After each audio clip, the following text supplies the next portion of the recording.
Praise the living God. Nous remercions le Seigneur Jésus de ce qu'il nous a donné l'opportunité de partager ensemble avec les paroissiens de l'Église de Pentecôte du Togo, Togo Solidarité et la parole de Dieu, ce samedi 28 mars 2020. Alors, nous connaissons bien l'événement dans lequel, la situation dans laquelle nous sommes. Il s'agit de cette pandémie du coronavirus. Alors,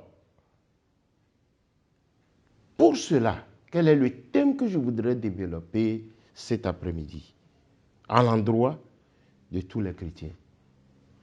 Ayons confiance en Dieu dans tous ces moments critiques de la pandémie du coronavirus.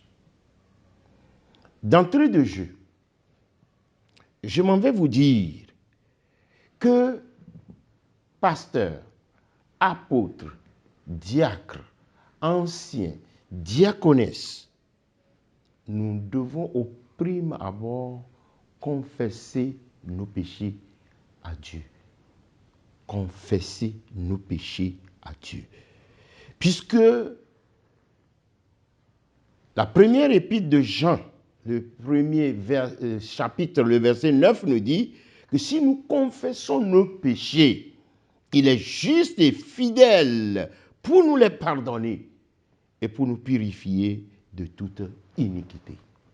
Alors cette pandémie, à voir les choses de près, on a l'impression que c'est ce qui s'était passé dans les Saintes Écritures quand Israël a péché. La colère de Dieu s'était abattue sur Israël, à telle enseigne que les gens mouraient comme des mouches. Mais lorsque le peuple a crié à Dieu, lorsque le peuple a confessé son péché, il a été pardonné. Donc comme notre Seigneur Jésus est juste, comme il est fidèle, lorsque nous confessons nos péchés pour nous les pardonner, nous purifier de toute iniquité, nous allons demander pardon à Dieu pour les péchés que nous avons commis, pour les péchés que nos proches ont commis. Et comme ça, le Seigneur va nous pardonner et guérir notre pays et l'humanité tout entière. Alors, le Seigneur, dans les Saintes Écritures, nous a dit, dans Jean, le chapitre 3, le verset 16, dit « Car Dieu a tant aimé le monde qu'il a donné son Fils unique, afin que quiconque croit en lui ne périsse point, mais qu'il ait la vie éternelle. » Donc, celui qui croit en Jésus-Christ ne va pas périr, mais il aura la vie. Et la vie en abondance, et plus précisément la vie éternelle. Alors, je disais que le thème de notre entretien de cet après-midi, c'est « Ayons confiance en Dieu » dans ces moments critiques de la pandémie du coronavirus. Lorsque nous lisons Exode 12, le verset 23, il est écrit « Quand l'Éternel passera pour frapper l'Égypte et verra le sang sur le linteau et sur les poteaux, l'Éternel passera par-dessus la porte et il ne permettra pas aux destructeurs d'entrer dans vos maisons pour frapper. » L'Éternel ne permettra pas aux destructeurs de frapper vos maisons. Pourquoi? Parce qu'il a vu le sang sur le linteau et sur les deux poteaux des portes des maisons dans lesquelles nous sommes. Alors, quelle leçon nous allons tirer de ce verset que nous venons de citer? La leçon numéro 1 est celle-ci. Restons en Jésus et son sang va nous protéger dans toutes les circonstances. Restons en Jésus et son sang va nous protéger dans toutes les circonstances. Bien-aimés dans le Seigneur, le temps n'est pas à la panique. Non, le temps n'est pas du tout à la panique. Mais nous devons savoir que notre Seigneur est fidèle. Il n'a pas changé. Et il ne changera pas. Il a dit dans Hébreux 13, le verset 8, qu'il est le même hier, aujourd'hui et éternellement. Alors, lorsque nous restons en Jésus, nous sommes protégés. Restons en Jésus. C'est ça ce qui est important et je voudrais partager ensemble avec chacun d'entre nous. Le psaume 91, à partir du premier verset, nous le dit si bien. Dit, celui qui demeure sous l'abri du Très-Haut repose à l'ombre du Tout-Puissant. Dit, je dis à l'Éternel, mon refuge et ma forteresse, mon Dieu en qui je me confie. Bien-aimés dans le Seigneur, confions-nous à Jésus. Restons en Jésus. Sachons que c'est lui notre protecteur. C'est lui qui va nous garder de tous les malheurs. La Bible continue en disant au verset 3. C'est lui qui te délivre du filet de l'oiseleur, de la peste et de ses ravages. De la peste. Nous sommes en période de peste. Et la Bible nous dit qu'étant donné que Jésus est notre refuge, Dieu est notre forteresse, il va nous délivrer du filet de l'oiseleur, de la peste et de ses ravages. La Bible me dit, la Bible nous dit, il te couvrira de ses plumes et tu trouveras un refuge sous ses ailes. Sa fidélité est un bouclier et une cuirasse. Alléluia. Et tu ne craindras ni les terreurs de la nuit, ni la flèche qui vole de jour. Et la Bible dit, ni la peste qui marche dans les ténèbres, ni la contagion qui frappe en plein midi. Et la Bible nous rassure que 1000 tombent à nos côtés et 10 000 à notre droite. Nous verrons avec nos yeux et nous ne serons pas atteints. Oh, alléluia. Pourquoi? Car tu es mon refuge, ô Éternel. Tu fais du très haut ta retraite. Restons en Jésus. Restons en Dieu. Faisons de lui notre retraite. Et aucun malheur ne t'arrivera. Aucun fléau n'approchera de ta tente. Car il ordonnera à ses anges de te garder dans toutes tes voies. Et ils te porteront sur les mains, de peur que ton pied ne heurte contre une pierre. Et au verset 13, ma Bible me dit, ta Bible te dit, tu marcheras sur le lion et sur l'aspic. Tu fouleras le lion sur le dragon. Et il dit, puisqu'il m'aime, je le délivrerai, je le protégerai, puisqu'il connaît mon nom. Mais bien-aimés dans le Seigneur, restons en Jésus. Ne sortons pas de la maison. Il y a le sang de Jésus déjà sur la maison. Et c'est ce sang-là qui nous couvre. C'est ce sang-là qui nous protège. Il dit, il m'invoquera et je lui répondrai. Je serai avec lui dans la détresse et je le délivrerai et il me glorifiera. Je le rassasierai de longs jours et je lui ferai voir mon salut. Ma Bible n'a pas dit, je le rassasierai de courts jours, mais de longs jours. Alors, mon frère, reste en Jésus. Ma soeur, reste en Jésus. Reste en Jésus. Et aie confiance en Dieu dans ces moments critiques de la pandémie du coronavirus. Quelle est la deuxième leçon que nous pouvons tirer de ce passage? La deuxième leçon, c'est que le secours, dans ces moments critiques, nous vient de l'Éternel. Praise the Lord. Le secours nous vient de l'Éternel. Il y a ce passage-là qui brûle en moi, le psaume 121e, qui nous dit, je lève mes yeux vers les montagnes, d'où me viendra le secours? Et il répond, le secours me vient de l'Éternel qui a fait les cieux et la terre.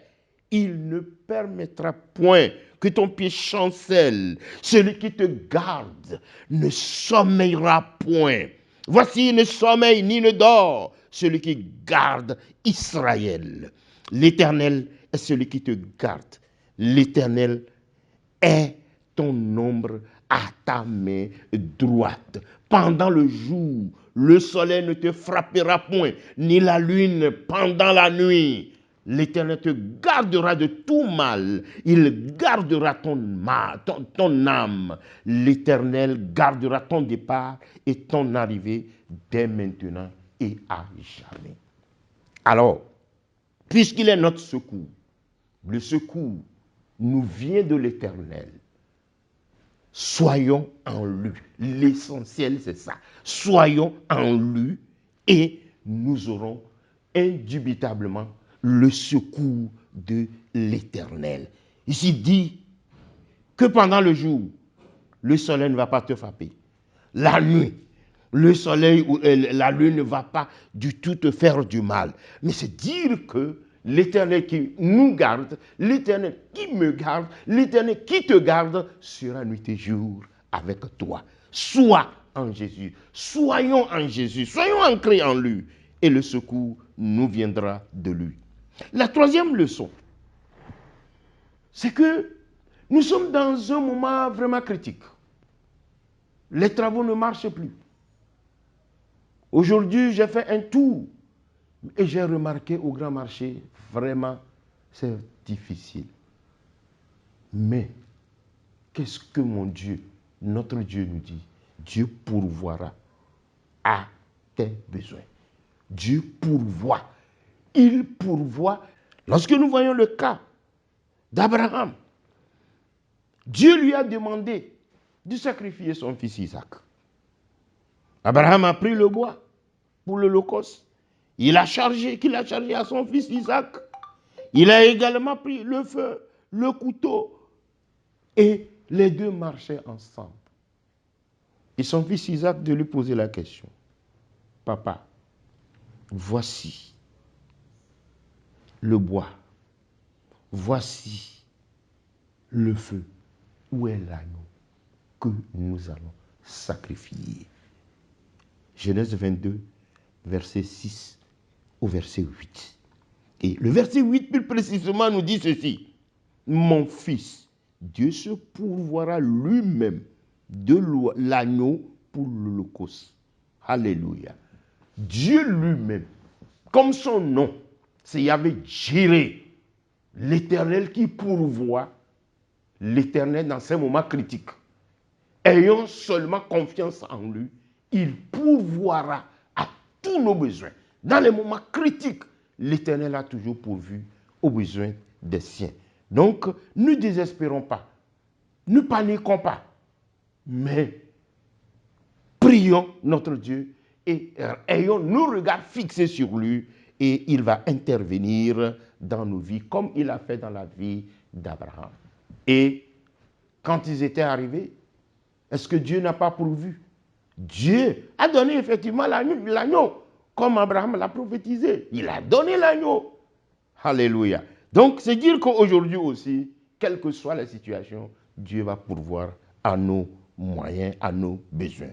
La leçon numéro 4, c'est que dans ces moments critiques, observons les consignes données par le gouvernement. Nous sommes au Togo et tout ce que le gouvernement a dit, comme la Bible, dans Romains 13, à partir du premier verset, nous le dit si bien que toute personne soit soumise aux autorités supérieures, car il n'y a point d'autorité qui ne vient de Dieu. Et les autorités existent qui existent ont été institués de Dieu. Oh, alléluia. Donc, observons les consignes que le gouvernement nous a données. Oui, c'est vrai. Il ne faut pas que nous nous saluions en nous serrant, en nous embrassant, en donnant la main, en faisant les accolades et autres. Non. Utilisons toujours le gel, utilisons le masque.